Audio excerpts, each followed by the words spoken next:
Hi, everybody, and welcome back to Chee-Tash. My name is Chris, and we are in the final episode with Winning in Mind, Building the Self-Image Circle, the last section of this book. If you guys remember, Lanny has talked about building up your three circles. So we went over first the conscious circle, which is you focusing on your environment, everything you can see around you, all the sights, the sounds, like I said, the environment around you. That's the conscious circle, everything you can like perceive. Next, we talked about the subconscious circle, which was your subconscious skill set, the skills factory, all those hours you put in on the practice field, practice rounds, etc. Building up that subconscious skill so that when you come to competition, you don't have to consciously think about performing that certain skill. Finally, we're getting to the self-image circle. How you see yourself. And I've said this before in the previous episode. You guys, I sound like a broken record. Is it like you to do something? It's really what it boils down to. Is it like you to perform well? Because if it isn't, chances are you're not going to perform well. So you need to work on that. Let's kick things off here. Your habits determine how you act. I think, wasn't it Aristotle who had a quote about this? Like, success is like about consistency. You are kind of what you do. We are like creatures of habit. It was something by Aristotle. And Lanny kind of reiterates this in this chapter, starting off, or in this section. Your habits determine how you act, so you will do things because it is consistent with your self-image, like we've been saying kind of all along here. So how does this work? You tend to perform within a comfort zone. So you have a certain level of comfort with your performance, or a certain like zone that you perform in, that you score in. That's probably the best way to put it. A certain zone, a certain range of points you score in a game, targets you hit in a match, and based on your self-image, you always stay within that range, never going above or below it. So Laney gives this example of bowling, and he talks about how there's a bowler, he constantly he scores okay, constantly can get 3 strikes in a row, but he's never gotten 4 in a row. So every time he gets to 3, his body corrects itself. Harder for him to get that 4th strike, right? Because the body is trying to keep you, and I say body, but it's really like yourself, like your mind and body, keeps you within that level of comfort, 3 strikes, because it's not like you to get the 4. And it's important to note, we mostly think about this sort of comfort zone in a negative way. Like, it's hard for you to get above the comfort zone, to exceed it, but it also works the other way. If you normally go out there and you shoot, 10 under par, and you go out there one day and shoot, 2 over, that's not like you. You're going to overcorrect the next round if you make the cut to then come back into that range of 10 under par or somewhere close to it. Your body's going to correct itself in that manner as well. So Laney talks about how there's bad news. We've got some bad news for you. Performance and self-image are always equal. So if you think of yourself as a good performer, you're going to perform well. Well, that's direct correlation to how you're going to actually perform. So those are equal. Okay, that's not so bad. But I've got some more bad news for you, that self-image resists change. I didn't say that it's permanent, but it resists that change. It's very difficult to change. And then as if you needed more bad news, I got one more piece of bad news for you. Training more is not the best way to improve your self-image. And actually, Lanny talks about how this is the surest way to get more frustrated. So you have this self-image you want to change. The first thing I think most athletes or most people do, if you're not an athlete, they go out there and they practice their craft just more and more and more, getting more and more repetitions. And sure, that could probably build up your subconscious circle, that skills factory, but your self-image still stays the same. It's still, no matter how much you practice, it's still like you to be at that performance level. So you're going to get frustrated that you're practicing so much, and yet your results, whenever you go out there to your game or competition, they don't end up improving because you need to specifically work on your self-image, replace your self-image with a new one. And we're gonna talk about that because that kind of goes with the good news, is that imprinting a good performance can change your self-image. So after you have a good performance, it's as simple as just saying, hey, it's like me to shoot 10 under par.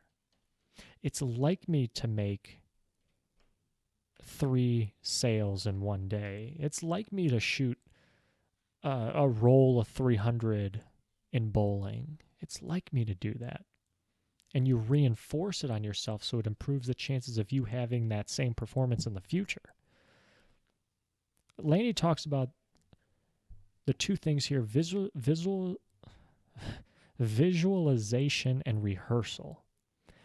So seeing and feeling.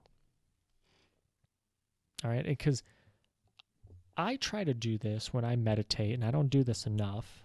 Like I should be doing this more, but I try to feel a certain thing. I try to feel a performance, or like I try to feel what it's like to do something that I want to happen in my life.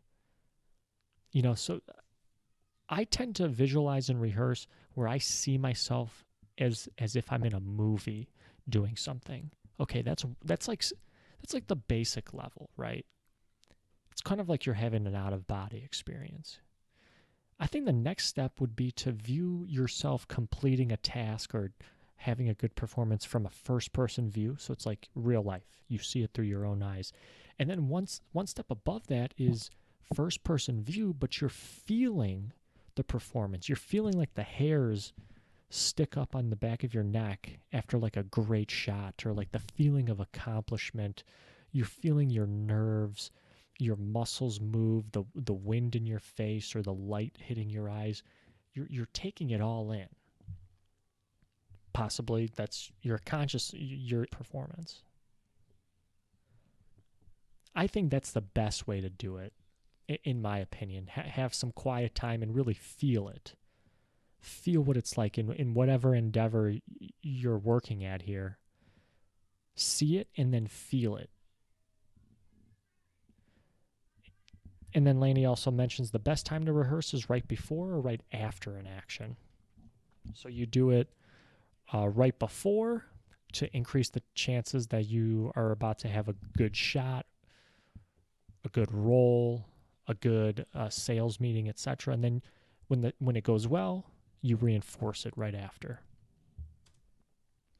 So what are the steps in changing a self-image? Well, Lanny highlights 4 things.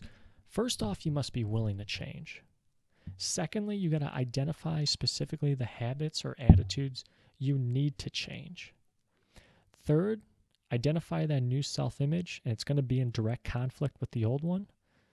And then lastly, you do an exchange. You replace the old with the new. So in my case, I'll give you guys an example here. I had a stretch where I needed to change my self-image. I came to a point in my life where I needed to change my self-image, and it was based on a stretch of like 2 to 3 years where I was kind of hopping around job to job, no real goals, not really making a lot of money.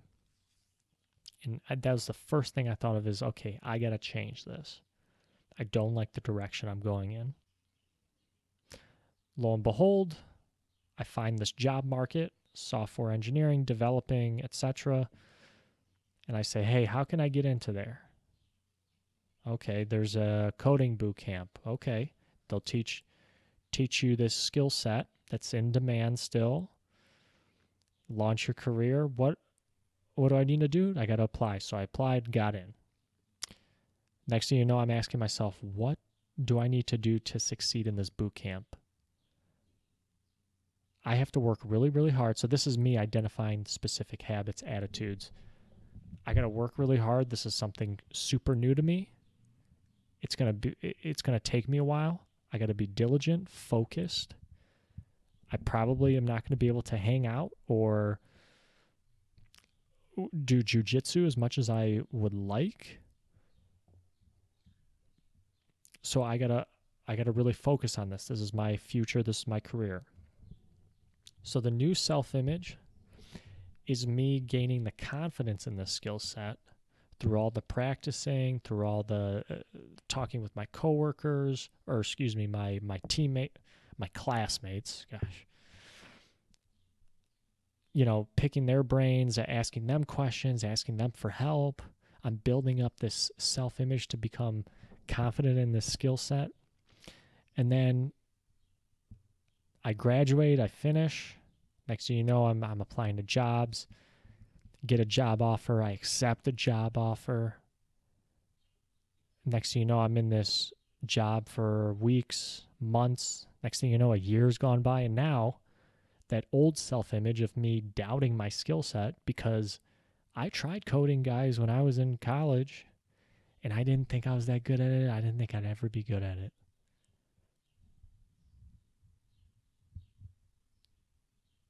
But now I have the self-image. I have this new self-image of what I want. Direct conflict with the old, and made the switch. And I think being on the job for this long has kind of helped with that. The important thing to remember is the self-image is your current you. It's not the final you. And like I said, the bad news is it resists change, but it doesn't impede change. It's not impossible. It's just going to take a lot of work. It's going to be hard. It's supposed to be hard. So how can you go about changing your self-image? Or what's one of the tools that you can use to go about changing your self-image? Because we did kind of give the steps there in the last slide, but Lanny talks about this directive affirmation.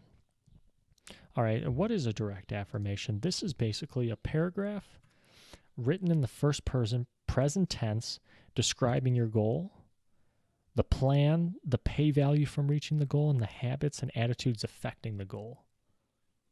So this is something that you write down and rehearse that helps to form a new self-image for you that you're going to exchange with the old one. So what is involved in this directive affirmation? Well, it kind of said that on the first point, but it's specifically defining a goal, setting a time limit for that goal, listing the personal pay value, so what can you gain from completing this goal, outlining a plan, and then writing out the plan, or writing out all of these previous bullet points, beginning with I, and stating the goal as if you've already obtained it. This was something new to me because I've written down goals in the past, but I've always said something to the effect of, oh, I want to be this, or I want to do this. But here Lanny's saying, no, say it as if you've already been in possession of it. So it's already like you to do it.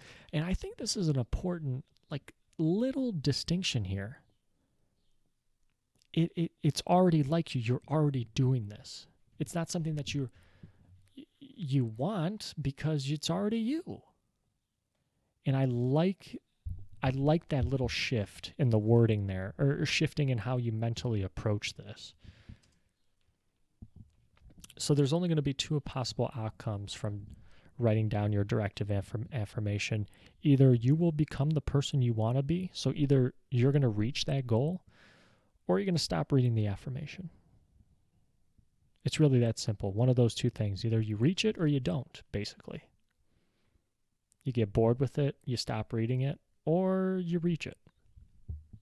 So I'm going to share with you guys, this is my directive affirmation that I wrote. As you can see there, this was just last month or about a month ago. And it just expired like a week or two ago. This is specifically kind of dealing with my line of work. So I'll read this for you guys. I am the best software engineer on my team. I bring tremendous value to any team that I am on because I have knowledge of architecture, data structures, algorithms, object-oriented principles, and databases. I am able to parlay this with my communication and people skills to help achieve tremendous software and forge new business ventures. I read, visualize my direct affirmation daily, write down my daily goals, keep track of my progress, and I forgot to add this part, practice my craft every single day, whether that's through YouTube tutorials, reading materials, or personal coding projects. I am the best software engineer on my team. And then expires March 21st, 2021. So Lanny talks about writing this down kind of in this format and then posting this in 5 of the most common places that you find yourself throughout the day. So, I'm working from home, so I put it in some key spots. Like I put one on the door to my room. I put one on the fridge, one on the computer monitor. And then I put another one at the front door to the apartment. So the idea is every time you're in one of these places, you rehearse this directive affirmation and you start to build that confidence. You start to change your self-image because now you're reading this multiple times a day and you start imprinting this new self-image, building up this new self-image that you're going to replace with the old one. So just a question for you guys. What do you guys think of this directive affirmation? Do you think that this is a good directive affirmation? Did I kind of hit all the points? And I think, let me say this to you guys too. Did I end up achieving this goal? And I'll be honest with you guys, I don't think I did. But I'm going to tell you this. I think I got closer to it because of doing this rehearsal of this affirmation. I got closer to it. Closer than I would have if I didn't write it. I truly believe that. But I did not achieve this goal. And I think I got a little lazy, I'll be honest with you, towards the end, towards when we were approaching March 21st, 2021. I wasn't reading these affirmations as much during the day. So I would go to a spot and I wouldn't read it. There would be some days where I didn't necessarily work on my craft. Specifically, I have an app that I'm working on. That's my personal coding project. There was days where I had blockers on it, so I didn't really work on it. There was days where I found myself working on stuff late in the evening with my job because I didn't devote as much time to it earlier in the day during the traditional workday. So I didn't achieve this. But rehearsing it daily kind of made me feel like, I need to hold myself accountable to it. And I think that's where this directive affirmation helps with. I held myself accountable. I have like a weekly goal set. I think we talked about this one episode. I wrote you guys, I had a slide here of like an example weekly goal that I had. I got a whiteboard that I'm supposed to be writing down daily goals that I have. Currently, my whiteboard says that I need to clean my retainers. This was April 1st, 2021, which I did. So I did achieve that goal for that day, but there's some days where I skip and I don't write down daily goals to achieve on my whiteboard. But that whiteboard was born out of this directive affirmation, right? And you don't want I think we've talked about before, you don't want your goal to be super, super easy. You kind of want it achievable plus one, like just out of reach to keep you hungry, right? To keep you motivated to then, after the deadline of when that expires, on the time you allow yourself to achieve it, then you make another goal where you surpass it and you go now one step above that. So I really like this. I need to actually write a new directive affirmation for like the next 1 month cycle, I guess you would call it. And I might tweak this around a little bit more and maybe make it more specific to like the app that I'm working on or like this YouTube channel, etc. Let's talk about decisiveness. What is decisiveness? It's having the power to determine an outcome beyond a shadow of a doubt. Right? You are in control. You got to be decisive. That's kind of the first step of changing your self-image. You got to want to change. And that takes decisiveness. Choice, a conscious decision to say, hey, I don't like where this is going, so I got to change something, right? So what are the primary reasons for lack of decisiveness? Well, number one, you're new to an endeavor, right? This happens when you're, exactly like it says, you're brand new at something. You're brand new at something, it's really, really hard, and you just focus on the things you're doing wrong. It gets frustrating. New performers often focus too much on what they're doing wrong. They don't give themselves enough credit for what they're doing right. Right? Next, ill preparation is a reason for lack of decisiveness. So you focus so much on a previous performance, you don't really talk about all the good things you did and how you can repeat them in the next performance, how you can get that consistency. And lastly, guys, I'll be honest, this plagues me so much. Overly cautious. I call it kind of imposter syndrome. I still have that. I still am so afraid to make mistakes that I try to make everything perfect. And I know this, and it's gotten better. It has. But I still get caught up in trying to make things perfect and trying not to make mistakes versus just trying to just code and make something work and then worry about the code review after. And I love this quote by Lanny: perfection is the purest form of procrastination. You try to make something so perfect, but you end up spending so much time on it, it never really truly gets done. Get it working. I've been big on this. Just get it working, Chris. If it works, great. It doesn't have to be perfect. How many golfers are perfect on a weekend tournament, right? It's so hard to go bogey free. You think like the Players Championship, Justin Thomas won it. This was like a few weeks ago. You think he was perfect that last 18? No, he got a bogey here and there, I'm sure. You just gotta, it's doing your best, performing at your best, and performing better than your competition. Performing good enough to win. And sometimes it doesn't take a perfect performance to win. That's the God's honest truth. So what do? We got to become a promoter. You got to toot your own horn. Nobody's going to do it for you. You might as well do it. So I love this story. Lanny has this story about a cowboy and a horse. So let me actually go to it. This is on page...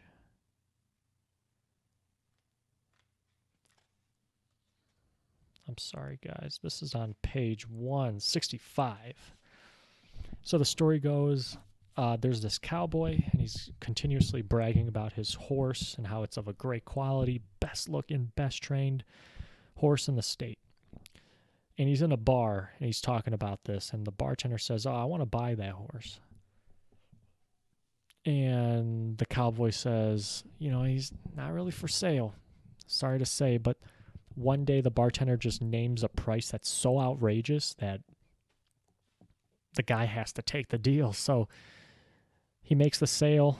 Next day or two goes by, and bartender comes back to the bar, and he's looking for the bartender. He's pissed. He's saying, "Wow, this horse is ugly. It's untrained. You cheated me out of my money. This horse was not worth it. I want my money back." And the cowboy says, "Well, I just got one thing to say to you. If you don't quit cutting down that horse, you ain't never going to sell him." Cowboy, in this instance, was a promoter. And what does that really mean? That means, this is from Webster's dictionary, to raise or move forward to a higher or better position, to further the growth of something, or to work actively, stirring up interest in an idea or concept. And Lanny talks about you got to really promote 3 areas of your life. And promoting is all about your self-image. Boosting this is going to help you boost your self-image, promoting. But it's not just about promoting yourself. It's about promoting the systems, the environment that you work in. So this can be your teammates, coworkers, husbands, wives, yes, even your governing bodies, the profession as a whole, your industry as a whole. Next, you got to promote yourself. Nobody will think well of you if you are not willing to think well of yourself. Nobody else is going to promote you. I mean, there'll be some that will, but you got to be your number one promoter. And lastly, you got to promote others. Promote others, because if you help build up somebody else, they're probably going to reciprocate on your personal journey too. And you'll be able to both work together, both be able to speak about each other's performances, give each other tips. You're both going to grow together. It takes a team. It's not just you. Even a sport like golf, even a sport like tennis, those guys have many coaches, nutritionists, hell, even like a sports psychologist they have working with them. There's a whole team, manager, agent. They all have a role to play. So, and Lanny gives a couple points here on how to promote others. You want it to be very personable. You want to look them in the eye. You want to use their name. Be specific. It's super personal to them. Make it feel like you're just talking to them. This isn't just some generic like script, right? And then when you're out in public, praise, but in private, you correct. You don't want to embarrass anybody. You don't want to belittle anybody in front of other people. Because they get discouraged, which this kind of flies in the face of all the years playing football where coaches would chew you out in front of everybody. And I think there is certainly a time and place to do that, for sure. But I have realized from reading this book the importance of praise and promotion. And Lanny says it like in the next point, praise twice as much as you correct. You got to keep that self-image intact. You got to keep that self-image positive. Keep that self-image in a very growth mindset versus a fixed mindset. And the last 2 points here, never steal a dream or limit a goal. And never give up on anybody. So you never, just because somebody's got a dream that's far-fetched or pretty hard to obtain, who are you to tell somebody to place a limit on that? Now, I do believe in like being realistic and being honest, but never saying somebody can't do something, right? Somebody, like I got a friend who really wants to work in professional football. And I'm not, the chances of that, first off, are so low. I mean, you're only talking about a handful of jobs for only 32 teams, right? But it's not impossible. I'm not going to tell them no, but you would approach it in a fashion to be honest with them. Hey, this is really, really hard. This is what you're up against. Make sure you're prepared for this. This is the type of lifestyle it is. Are you prepared for that? And you kind of go about it that way. And you never give up on that. You don't sway from that. Don't give up on a person. It's their choice. That's not your choice to make. So I love these rules. I actually could be doing a better job with promoting others, and I do. I definitely am try to be very positive in regards to other people's goals and dreams, and I appreciate it when other people do the same with me. It does kind of suck when somebody isn't like that. It does kind of suck. I will admit it. And guys, the last slide of With Winning in Mind, the principle of value. This was in the final chapter that Lanny talks about. The final principle of mental management is that we appreciate things in direct proportion to the price we pay for them. So all that work you put in on your own, not entirely on your own, but, because you got your team with you and everything, but it's from your actions. It's from your decisiveness, from your sacrifice. You take it way more seriously. You focus way more than if somebody else is pushing you in that direction and you don't really want to do it, or it's somebody else's money, or it's somebody else's, time, effort going into you, and you don't really want to do something.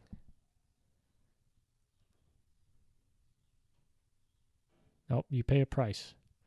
And I'll never forget, football coach, you pay a price for getting stronger, pay a price for getting faster, and you pay a price for staying the same.